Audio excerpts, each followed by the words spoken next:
Shive is here. Hello, hello, Mrs. Shive. How are you today? Let me give Mrs. Shive here some mod privileges. Mrs. Shive, I was just telling her about my trying day today with Java. It was like fighting Moby Dick. I tried to get it to work, and it almost didn't. So anyway, gang, I'm here. We're going to keep rolling with our lesson today.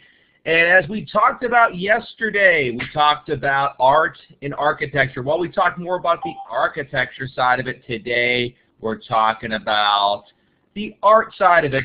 The Play's the Thing, Unit 9, Lesson 8. The Play's the Thing. In your textbook today, if you want to follow along, pages 319 through 325, OLS, Unit 9, Lesson 8. Have that ready because we are going to do the assessment together. Okay, and as I was going to say, I know you guys know the rules of the class. Usually we go over this, Mrs. Schott, beforehand, but I just got in here at the nick of time to get this all set up. But these kiddos are on top of their game, and they know what's going on, so we'll roll with this.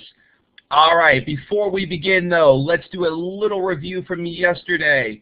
All right, right now it's time to play Name That Building. And that building is is that A, the Agora?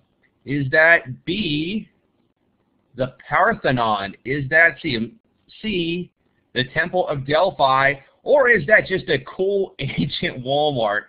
Yeah, I see Carrie says she thinks it's D. It's like, the feast is go get us a new toga and some olive like the Walmart. Yeah, I know. Super cool though. It looks kind of like, it does kind of look like an ancient Walmart though. I guess that's kind of what I would picture an ancient Walmart to look like. All right, gang, let's see what we got here. We've got, let's see, 10 people voted, 13, 14, 15, 16, 17, 18 people. Still waiting on Zach, still waiting on Tucker, still waiting on Trevor and Sammy. Still waiting on Nathaniel. Still waiting on, let's see, who else are we waiting on? Kayla. Still waiting on a few.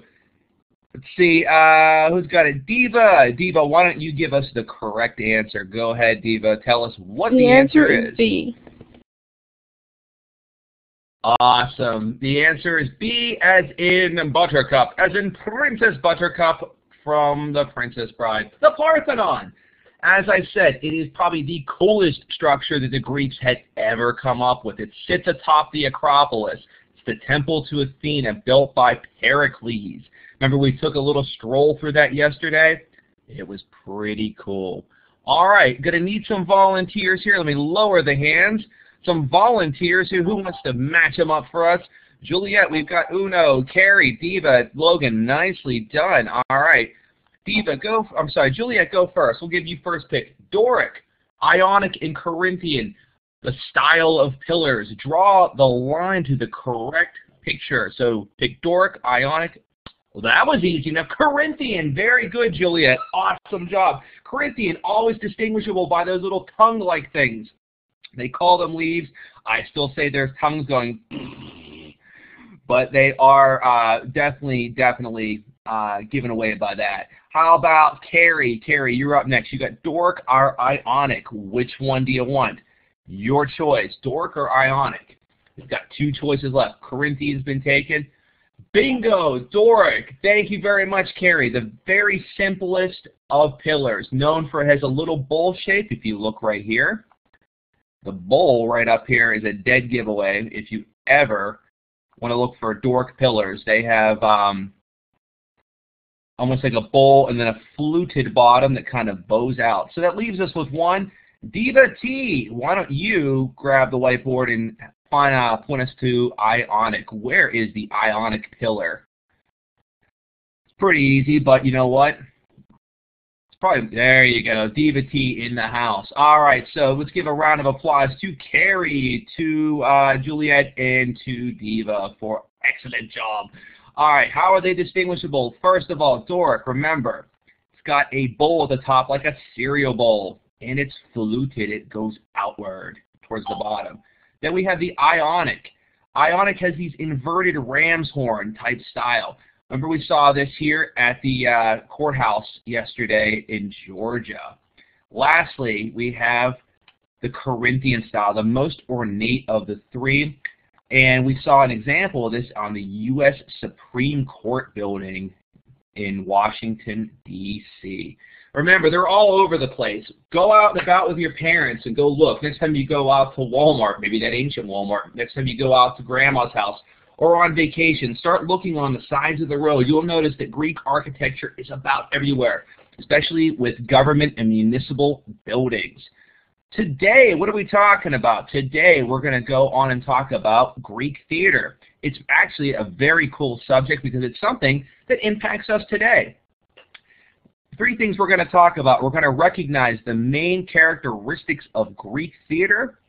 We're going to describe the development of Greek theater and talk about four of the greatest contributors to literature of all time. Mrs. P would be so stoked to be in this lesson because some of her favorites are included. All right, I have a question for you, though, before we begin. What is your favorite movie or play? I'm going to turn on the chat, and I'm going to give you guys mic privileges. Just speak it out or type it in. Mr. C's favorite is the good, the bad, and the ugly. What about you? What is your favorite play or favorite movie? Go ahead. I actually have two. One of them is The Hunger Games, and the other one is the Twilight series. Paranormal Activity 4. I have two in law. One is Shawshank Redemption and The Avengers. Actually, it's The Avengers. No, hold on. I'll remember in a second. I'll be back. I'm a big fan of the Harry Potter series, but that'd be my favorite book. My favorite movie would probably be The Princess Bride. It's kind of funny that Mr. C just said it a minute ago, and my favorite play is obviously Romeo and Juliet, which I have seen.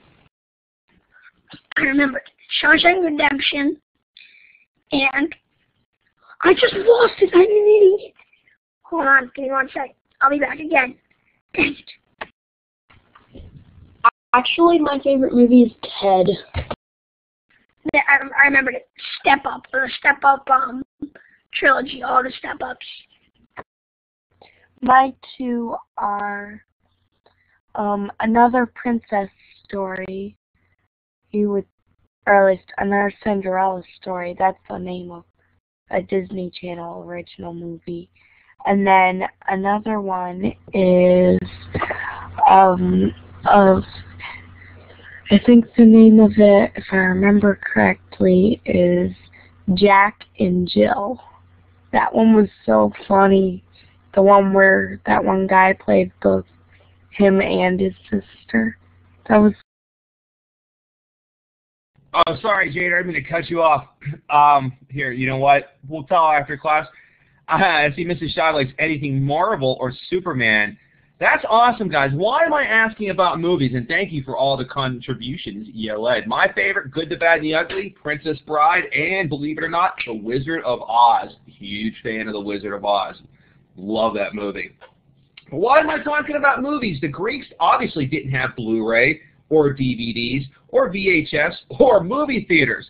No, they had something called plays, and plays were something that basically movies became. And there are still plays around today. People love going to the theater. But remember, the Greeks didn't have, movie houses. They had plays, and that's kind of like the ancestor to Hollywood. And that's what we're going to talk about today. Here are some key words. I'd love to grab a reader here. Let's get Alexis B. Alexis, give me a smile if you'd like to read for us, and read some of the keywords on the screen right there. Go ahead. Drama, tragedy, and comedy. Alexis, take it away.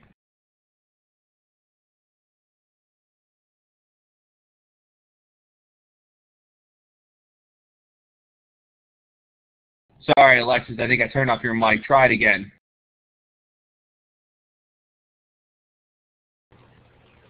Drama, action, tragedy, explores the relationship between families, humans, and gods, and comedy, poking fun at human flaws. All right, thank you. Sorry about that. I didn't mean to turn your mic off. So here are 3 key terms for you guys. I also sent them in your K-mail, too. I sent you a copy of the PowerPoint because there's a lot of notes today, but I would like you to take notes anyway, but there's a huge chunk in your email already waiting for you.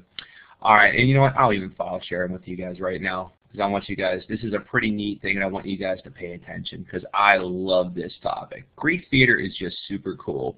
It doesn't sound like it is, but it is. Hope that's the weekly announcements. There we go. All right, it's coming over the wire right now. Ignore the weekly announcements, but here comes Unit 8, Lesson 9, the PDF, is some of the notes for today. That way you're not cramping your hand. But let's take a look at some of these key terms that Alexis was kind enough to talk about. The first one here is drama, and the definition is action. Usually we don't think of action as drama or drama as action, but the Greeks did. Dramas were...